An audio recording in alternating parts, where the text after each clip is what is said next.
Wala kaming paki kung hindi kayo magpadala, mga OFW. Kaninong pamilya ba ang magugutom? Idol, nakakaintindi ka ba ng Zero Remittance Week? Ibig sabihin, isang linggo lang yon. So sa isang linggo na yon, hindi pa magugutom yung pamilya namin doon. Pero yung isang linggo na yon, malaki ang impact at malaki ang mawawala sa bansa. Ha? Kung ano man ang pinaghirapan ng OFW, kami lang ang may karapatan kung anong gagawin namin sa aming pera at hindi kayo. Tama. Isa pa. We are speaking in behalf of the OFW worldwide.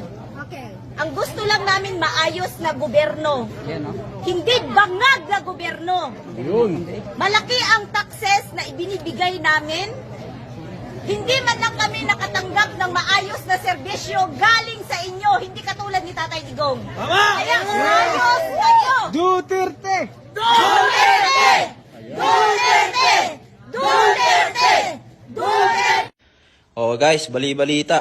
Ngayong March 28 hanggang April 4, halos lahat ng mga OFW hindi magpapadala sa Pilipinas. At isa na po ako dun.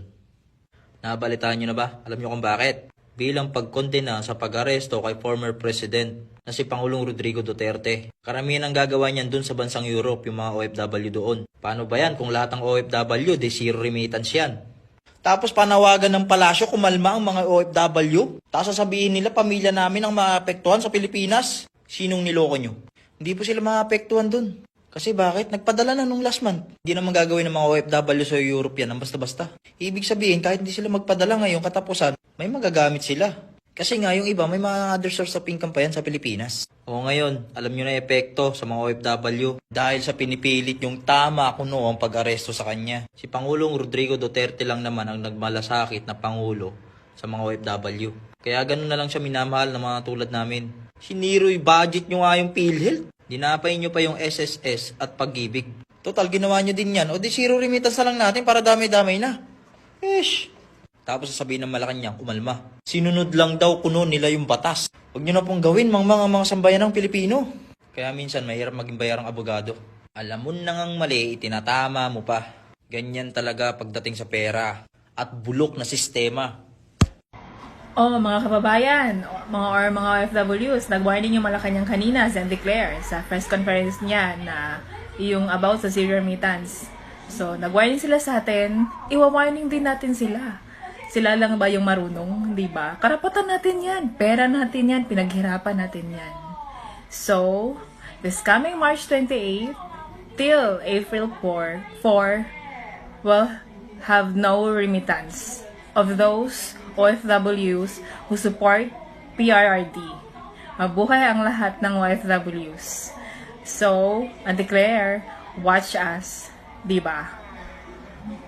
O mga boss, sa lahat ng mga OFW dyan, inaanyayahan ko po kayo na suportahan itong maisog na magkaroon ng zero remittance in just 1 week galing sa international papunta ng pandomestikong bansa sa Pilipinas. Ngayon mga boss, ito hamakin nyo ha. Padala tayo ng padala, kahit tayo ng kahit sa ibang bansa, nagbibigay tayo papunta sa Pilipinas para makasuportahan natin ang ating mga pamilya.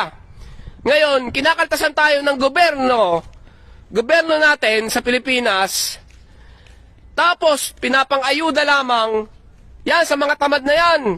Kaya yung mga supporter ni BBM at yung mga nakikisawsaw na gusto na rin maging supporter para meron silang mga panghit-hit. Ganyan kayo kalupit, di ba? O sa masabihin na natin, hindi nyo pinang-ihit-hit.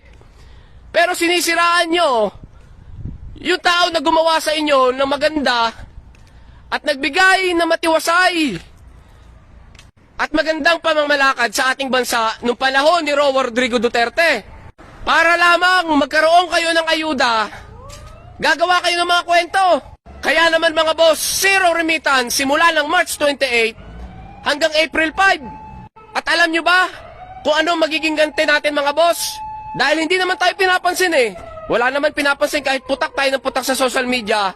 Ngayon, suportahan natin itong maisog nang sa gayon maramdaman nila ang puwersa ng mga taga-ibang bansa at para malaman nila kung gaano nila kamahal o kung gaano natin kamahal ang ex-president na si Rodrigo Duterte. Kaya mga boss, bilang ganti Wala naman tayo ibang magagawa kundi zero remittance in just 1 week.